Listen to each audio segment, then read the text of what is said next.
All right, man. Welcome everybody to our Builders Call. As I mentioned to you earlier this week, that I kind of had this momentum of what I was wanting to accomplish today. And so we're just going to hit it. I'm going to show you some things that might get you pretty excited about what we do. And probably the biggest theme here is don't take for granted what you have. Some of y'all have joined us and this is the only gig that you've been involved with in the insurance world. And some of y'all have come from different insurance programs out there, the 3-letter IMOs out there, all the different ones. There's a bunch of them. You know, actually most of them are owned by Integrity Marketing, which is kind of cool. But anyway, so kind of to demystify the confusion, kind of help some of our folks out there to evaluating us, like what, you know, I hear this all the time. What can you guys offer? Now, why should I join you? Why should I join you? And, you know, I keep thinking about that. It's like, well, I mean, one thing I always hated was making it sound like I'm trying to sell somebody on us. And it's like, I always answer that question, I don't know. It depends on what you're looking for, man.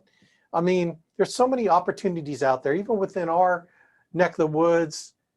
You know, with the Alliance, there's so many different managers you can get started with, and some managers are worse than others. Sometimes it's a fit, a match with the person that's going to mentor you. Some mentors or some agency managers in our group, you know, suck. Others don't, you know, but it depends on your personality. So, you know, if you need a lot of hand-holding and nurturing, there are some managers that are really good at that. Others, if they have to do that with you, they don't give a squat about you, even within the Alliance, okay? Let alone all those other 3-letter IMOs out there and 5-letter IMOs. CEQIS is that's a 4-letter IMO. All those 3- and 4-letter IMOs out there, even within them. So materially, what do we offer that's different? So the purpose of this is to just run through you quickly what differences that we have that are very unique to us that those other 3- and 4-letter IMOs don't have. Like literally they do not have these things I'm going to share with you, and maybe that will help you understand. Now here's the thing. When you start with an organization, you really have to look at it from a long-term standpoint, in my humble opinion. I mean, you're just not looking, you should not look at just joining someone for a short period of time and then you're going to go to another organization and then you go to another organization. I believe a smart person should look at it from a long-term standpoint, okay? It's kind of like if you're going to build your house, are you going to really, like if you plan on living in that house till you retire, till you die, whatever, are you going to make sure that it's built on a proper foundation? Because if it's not built on a proper foundation and everything's not laid out properly, you know, from a permanent standpoint, then you're not, you know, you're just looking at it for short term, and it might give you short-term results, but in the long run, you know, the foundation starts to crack and there's water in your basement and there's all these things that you should have found out before when you got it started. You ever have kind of a regret like that? Like, man, if I knew then what I know now, I would have never made that decision, right? It's the long-term looking back after you spent years and years and years in the business building your renewal income and building, you know, and then suddenly realizing, oh my gosh, what a mistake I made, right? So my humble but accurate opinion, I think that looking at things from the long-term standpoint, making long-term decisions is better than making short-term decisions, because all too often we make serious mistakes, you know, making short-term decisions, but not looking at the long-term effect, right? And kind of the premise here is that I'm thinking about is really from the standpoint of being a life insurance agent. Most agents, you know, they'd like to join us because they want to have a long-term future. They want to build a retirement that they don't have already, right? And I find that most agents I talk to, particularly when they're building a business where they're building an override, long-term override income, that the biggest regret that they have, and you can talk to any top builder, you know, is what would you have done sooner? What would you have done when you first got started that you didn't do? And like 99% of them will tell you, I should have built my business when I first got started. I should have started recruiting and building my agency when I first got started. My biggest regret is I let 2 years, 3 years, 5 years go by before I started getting serious about building my business, right? That's the common comment from all the top people is they should have. Now, that's not my regret because I built from Jump Street, man. And the 2 people I found, my first list of names, I've made multiple millions with them over these past 22 years. Like seriously. So I never made that mistake, right? I started building from jump, man. And so I think that anyone who's smart will eventually want to build their retirement in the business that they're in. Now think about it, when you're making your commission income, let me ask you straight up, are you using part of your commission income and putting it into an IRA or a Roth IRA? Are you taking a portion, because you're telling me you don't have retirement, well, what are you doing with your commission income right now? And I promise you, 95% of producers are living hand to mouth or hand to leads. In other words, they make enough where they can reinvest in leads so they can make enough to pay their bills, right? And to have the nice to have things, nice car, nice house. Okay, notice I have not said put away money for retirement because that's, well, my renewals will take care of my retirement. Oh, okay. Do you know how much that's going to produce for you when you're 65, when you're 70? Do you already know? Well, I don't know, but I know I'll have it back then. Oh, really? Okay, that's smart planning, thinking that you'll have enough. Chances are you won't because you're not planning for it. You know what I'm saying? And so my straight up point to you is, are you putting money away, part of your commission income? And chances are you're probably going to say no. I'm just trying to I barely make my bills. I need to make enough to make my lead bill, to invest in leads. And the answer is no. Okay, when are you going to do it? When I start making more money. Oh, really? Okay. So my point here is that if you desire to create a retirement income for yourself, I firmly believe that why not use the business that you're in as a way to build your retirement up over the next 10 years, 20 years, however long you think that you can make this a career, okay? Because I honestly don't think that even if you're making, 300 grand a year, like how many people making 300 grand a year, what are they doing with that money? Like, I don't know, a lot of them are putting money away. So how can you create your own retirement income? I believe it's building the business. And so the question for you is, are you in the right system for building a long-term income, for building a retirement income? Are you in the right system to do that? Okay. And so I'm going to contrast some different systems out there versus our system. And so let me just kind of show you in general the paradigm that you're looking at when you're looking at when you're evaluating systems to build a long-term income. Right, and I'm going to characterize it, and this is really the difference between us, the Alliance, and those 3- and 4-letter IMOs out there, because don't get faked out. Don't get faked out. People get so enamored with commission rates, and that's good for the short term for your own personal income, but as you're building a business, is it the best thing to do? And so let me contrast systems out there. Most of the systems out there, what they do is they only offer, so there's you, and then there's your team, okay? And most systems out there, they might give you a 120 contract, okay?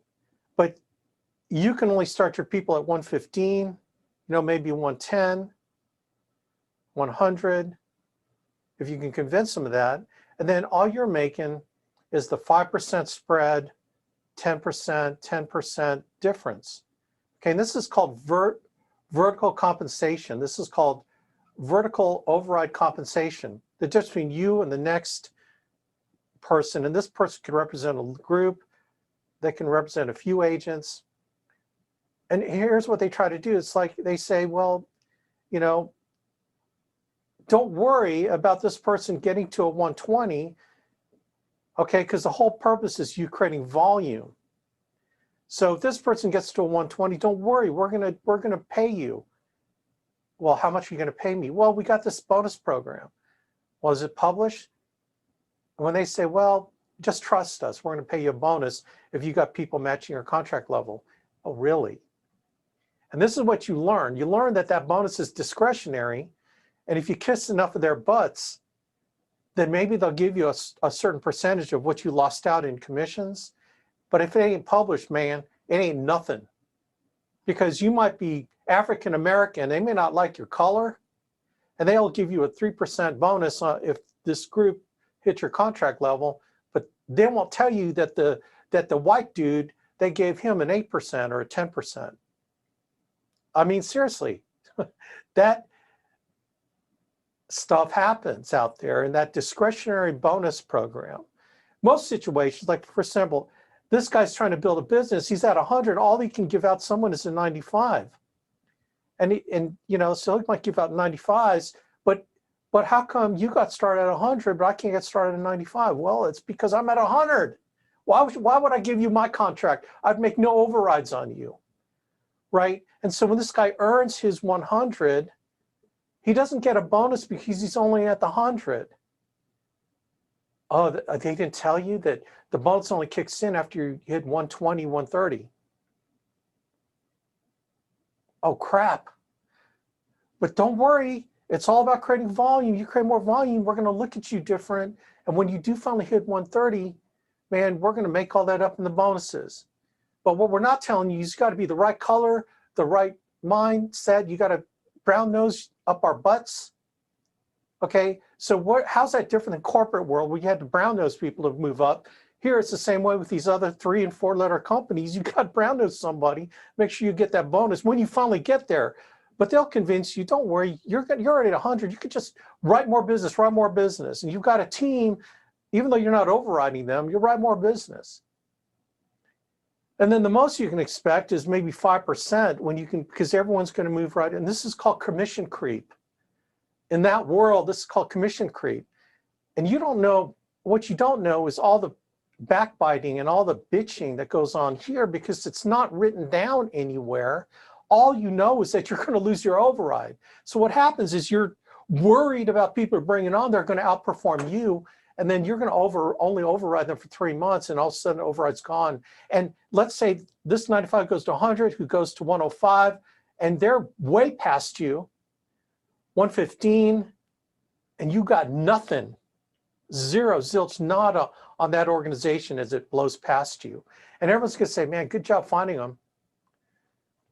But does that pay my bills? Does that fund my retirement? No. So, man, do not be mocked with the whole notion of, well, I'm at a higher contract level. Because materially, it might mean something now, but down the road, as you're wanting to build a retirement program that pays you hundreds of thousands of dollars a year in income based off the business that you built, and maybe eventually sell it, right?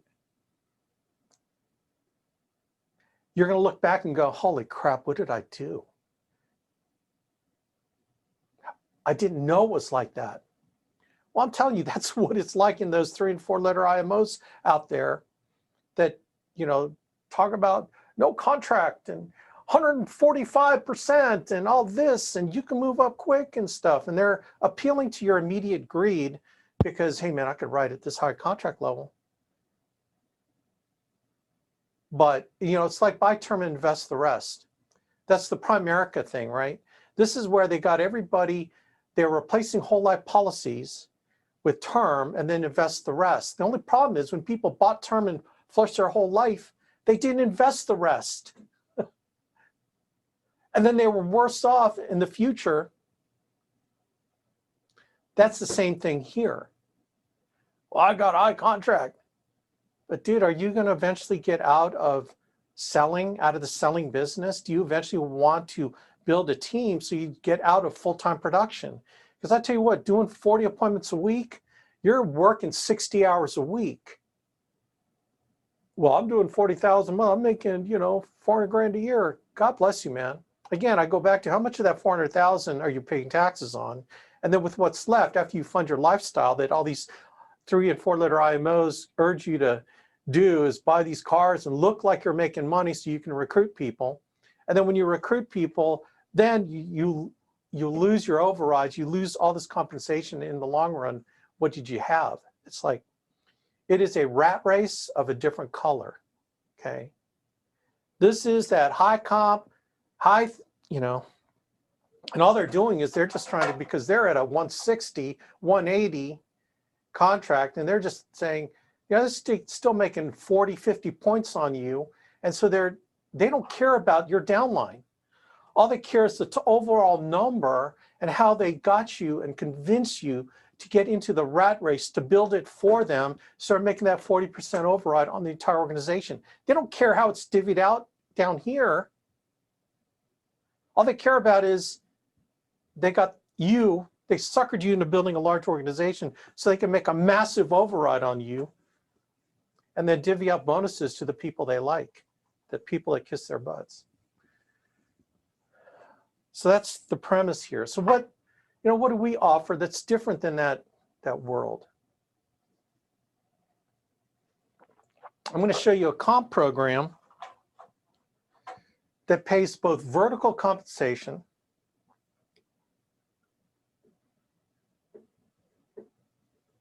it pays the vertical compensation override percentage on first year income.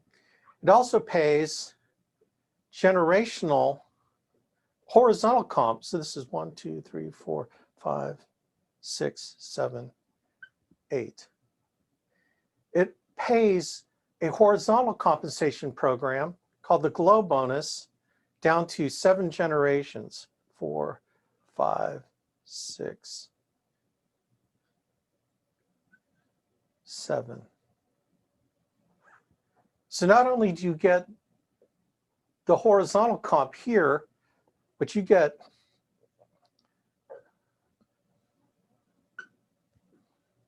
on 7 generations of organizations at the 85 plus commission rate level.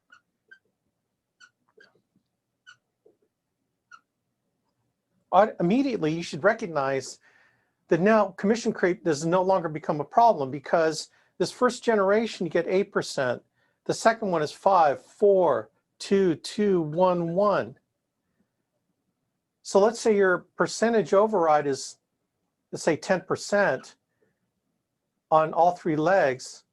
So let's just say you're at a 95, just for grins.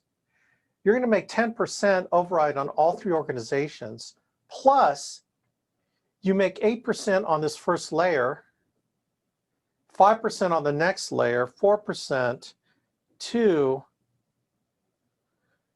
See how this works?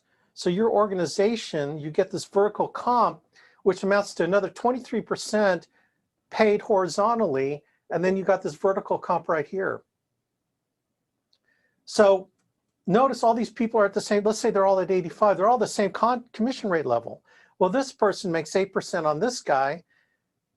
This person makes 5%, 4, 2, 2, 1, and then the next layer down. This person makes 8% on this person, right? 5, 4. This person, do you see how that works? So no one's worried about anyone moving up and matching their commission rate. In fact, this person wants everyone to pass them up. Is that cool? See, because when this person gets to 95, this leg gets to 95, you get 0% override, but you get the glow horizontal compensation remains in place. It all moves up, but you still make those percentages. So you're always making money. If this guy moves to 100, this glow still follows, gets paid to you.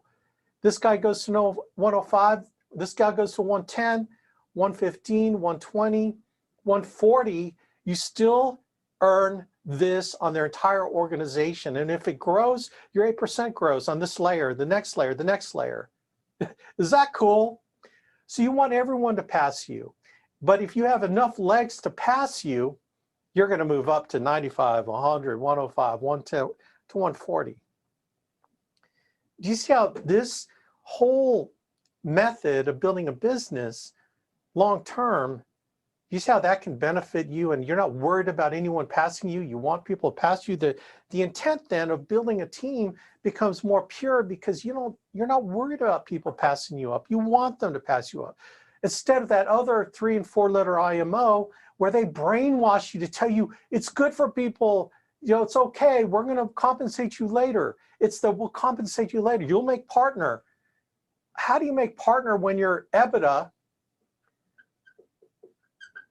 isn't large enough? If people are passing you, you're losing your overrides, and then you have to depend on a discretionary bonus if they like you, if the right skin color. God help you if you're brown of any shade, okay? Oh, they have their tokens, though. They have their tokens so they can say, well, we're not racist. They have their tokens. Anyway. But here's the other thing. Those systems only override their first-year income. You can only override the first-year income. Do you know there's a thing called renewals? Renewals are your renewal commission on permanent products go through the life of the policy. So year 2, 3, 4, 5, 6, 7, on and on. You're going to make a percentage off everyone in your group. You're going to make the same override vertical comp plus the glow bonus on all the overrides that's going on in your organization. So every layer, you're making 8% on this layer plus your overrides on this organization on their renewals. And you make this on their renewals and this on this layer. You've got percentage of overrides and percentage of renewals. All those other 3 and 4 letter IMOs won't pay you a percentage override on the renewals. And what did you say when you first got started? I want to get into business because I want my renewals. I want to build a retirement income that goes on forever so I can have something that my family can receive. Well, that's great on first-year income, brother, but you're not making any money on renewals. Here, you're making money on renewals. It's pretty cool, man. It rocks. It rocks. And I'll show you kind of what the difference that makes, how big a difference that can make to include, all of this. So do you see how different it is? You don't got to brainwash nobody, man, on anything. You just say, hey, you want to build a business long term? This is how you do it. We got a platform for which you can do that. Okay? So this is huge right here. Don't be duped. Don't be duped in discretionary bonuses that aren't published. Hey, published. This is all published, man. All these glow bonuses are all published. It's not based on who likes you and who hates you, and your upline can never hold you down. That's the main thing, man. I'll show you what that looks like. But here's other advantages that we have.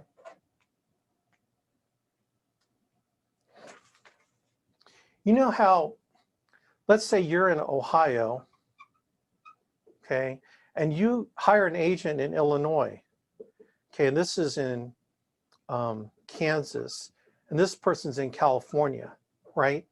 Well, in order to get an override on them in Illinois, you also have to add an Illinois non-residence. And then Kansas, you have to have a Kansas non-residence. And then California, you have to have a California non-resident license.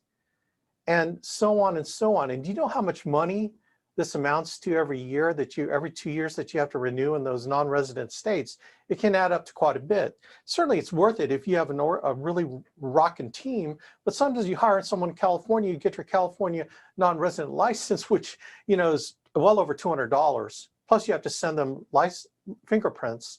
That's also the same for Florida. And then they peter out, they don't do anything. It's like crap. Well, I'll just hire someone in California. What if you never hire someone in California, right? That's their system. Our system, you just have to have your Ohio license, and we're going to pay you overrides on anybody, anywhere. anybody, anywhere. But let me tell you kind of the old way, how, because here's the other problem, is that let's say your organization gets to get so huge, you finally find someone in Alaska, okay? You don't know, because they're so deep, that this person's in Alaska, so you don't know to get your Alaska license. You have no clue. You have to get your Alaska license. You know what happens to their override? It'll go to everyone that has an Alaska license, but if you don't have it, it's going to skip you and it's going to go to your upline, who could be the IMO, but it'll go to your upline who has an Alaska non-resident license. But Alex, isn't someone going to tell you that you missed an override because this person that's 10 deep from you, that's in Alaska?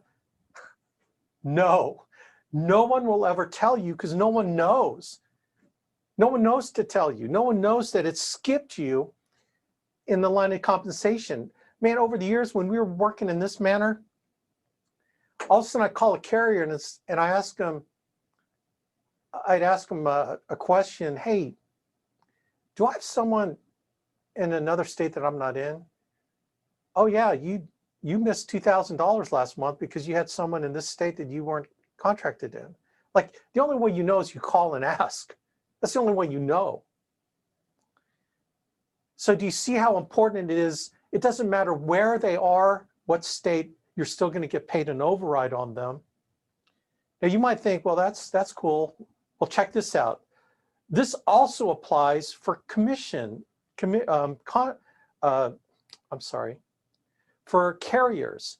So let's say you're contracted with foresters, but your downline guy, he cannot get foresters because his credit's bad. So let me ask you a question. Do you think this guy's going to promote foresters in his downline? He won't. He won't promote foresters because all the commissions are going to bypass him and go to you. That makes for a great organization, because this guy is selling against foresters on your conference calls and webinars. You're saying, man, Forrester's got this great product and you should write Foresters. And this guy's telling all those people, don't listen to Alex. He doesn't know what he's talking about. Forrester sucks. They don't underwrite quickly. You're not going to get paid. Their underwriters are pain in the butts. Don't write Foresters. Do you see that causes incongruity between what they're hearing from you and what they're hearing from their upline? And the only reason their upline's doing it, because they're not going to tell their downline that it's because I can't get contracted with Foresters. They're just going to dump on Foresters and say why Forester sucks. See, that's their system, those 3- and 4-letter IMOs. Our system, we're going to pay you on anything and everybody. It doesn't matter who they're with, who you're with. You got a leg that just loves doing Medicare, right? You don't have AHIP done. You're not contracted with any of the Medicare carriers. Guess what? You're still going to make your override, and then you're still going to make your vertical compensation. You're still going to make your 8% on all Medicare business that goes to your business. Is that cool?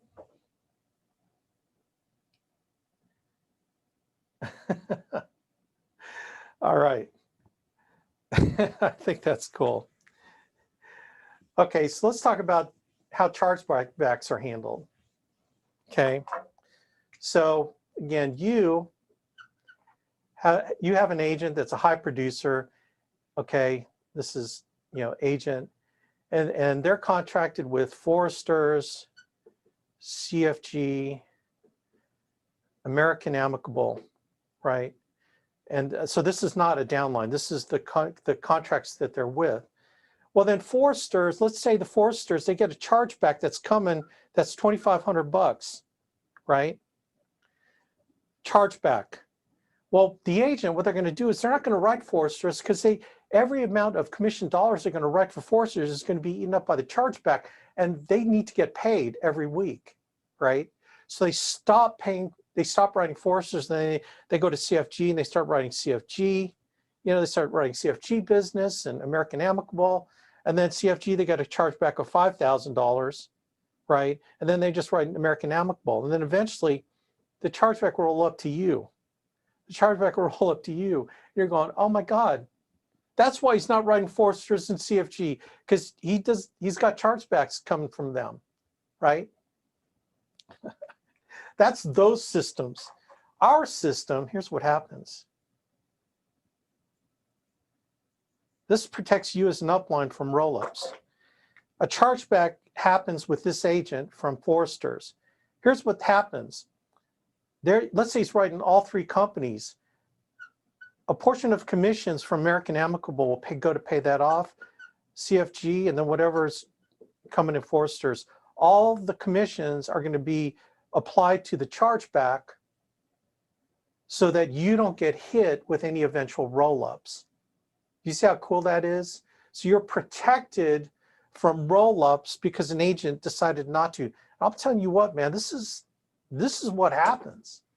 But if an agent can clear it quickly with other commissions on other companies, so they can't just bug out on that chargeback. They got to deal with that chargeback. So they just keep writing, man. They keep writing more. And if all the commissions goes, it stops an agent from acting like this. And you can see how that can be a detriment long term. Does that make sense?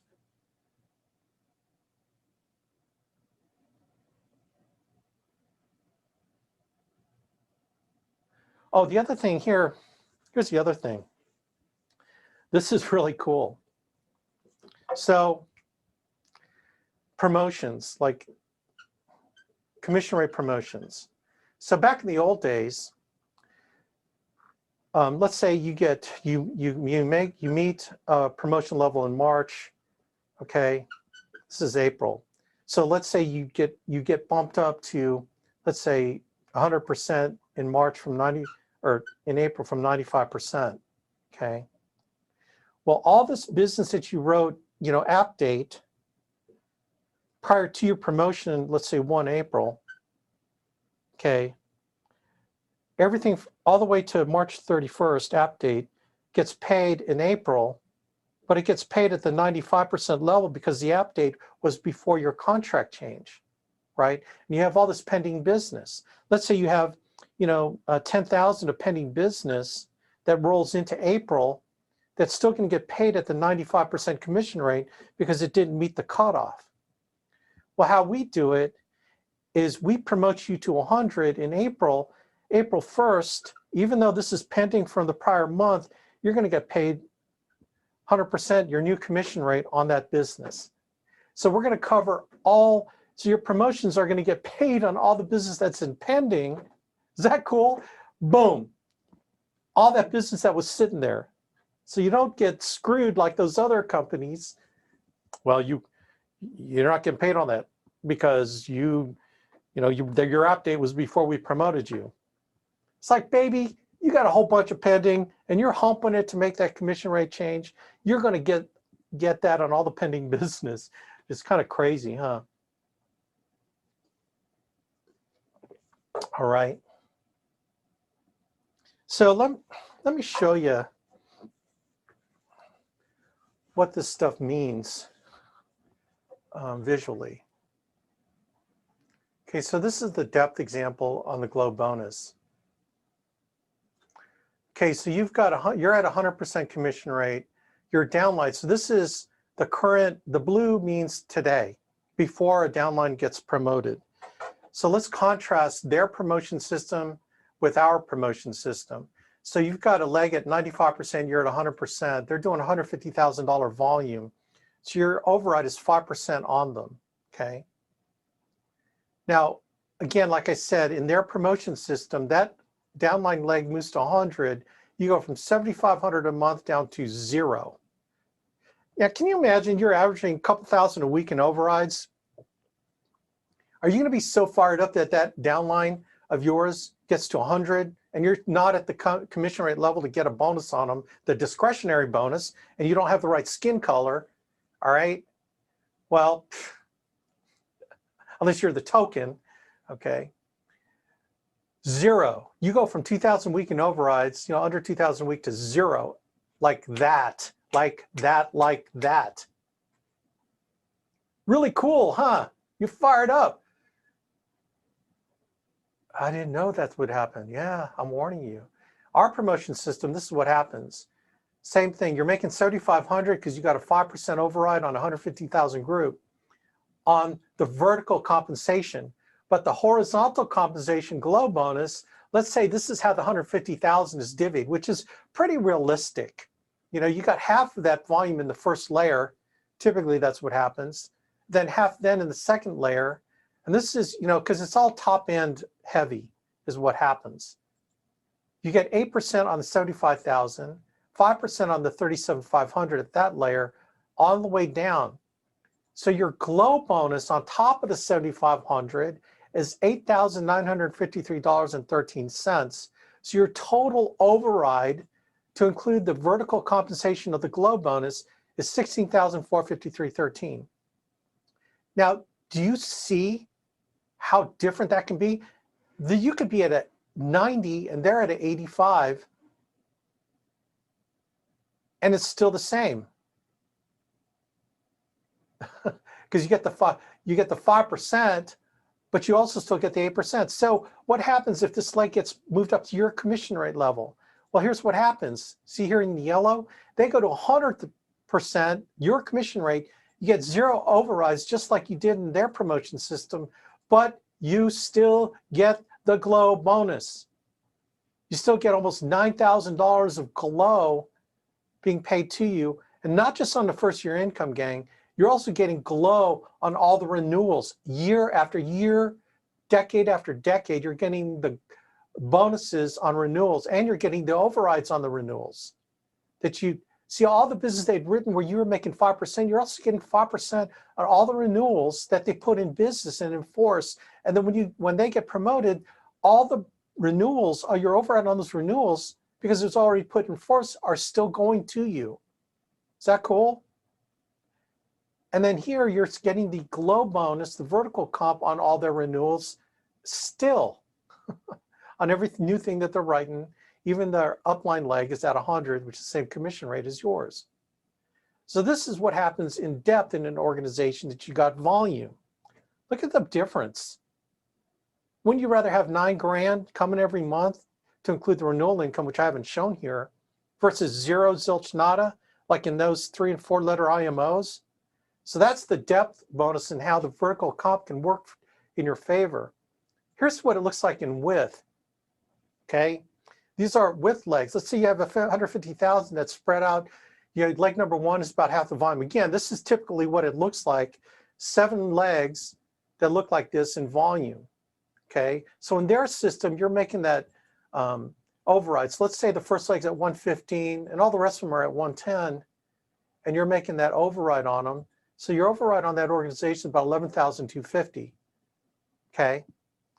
When that leg gets, when this first leg, I'm just talking first leg gets promoted,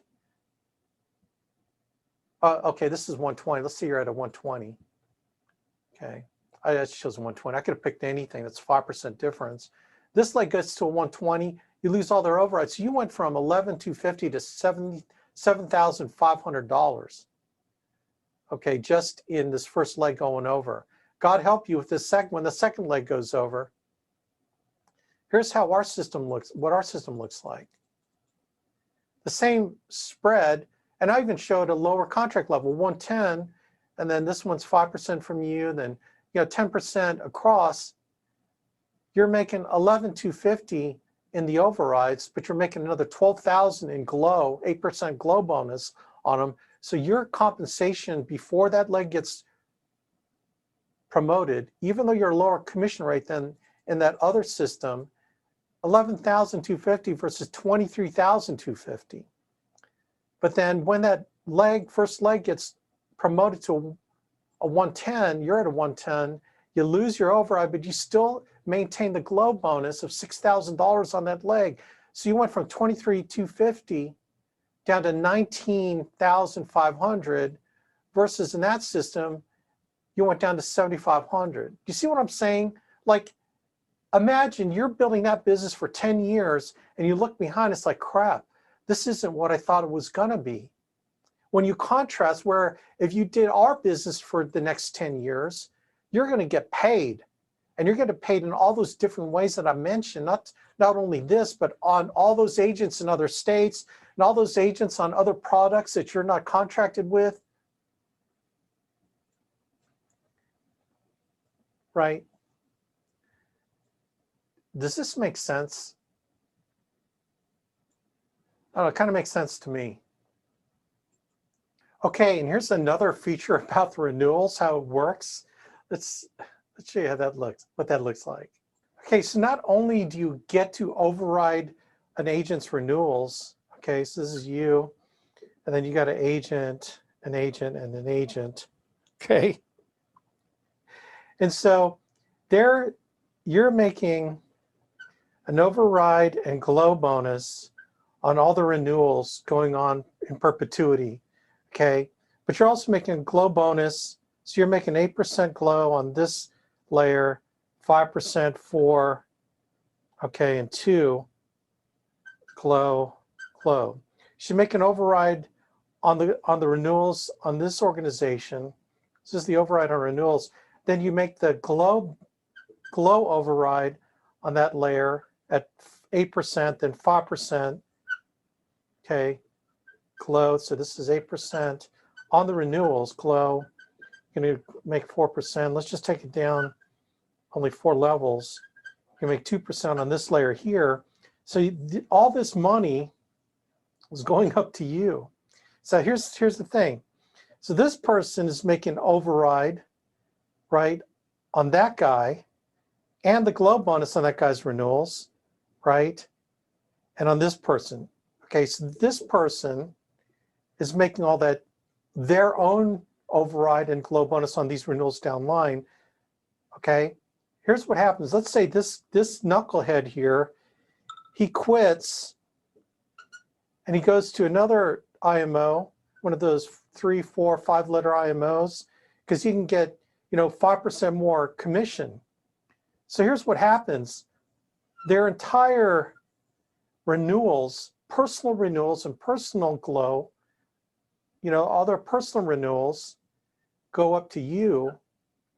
All their personal renewals go up to you, and all their glow bonus on their downline renewals go to you as well, okay?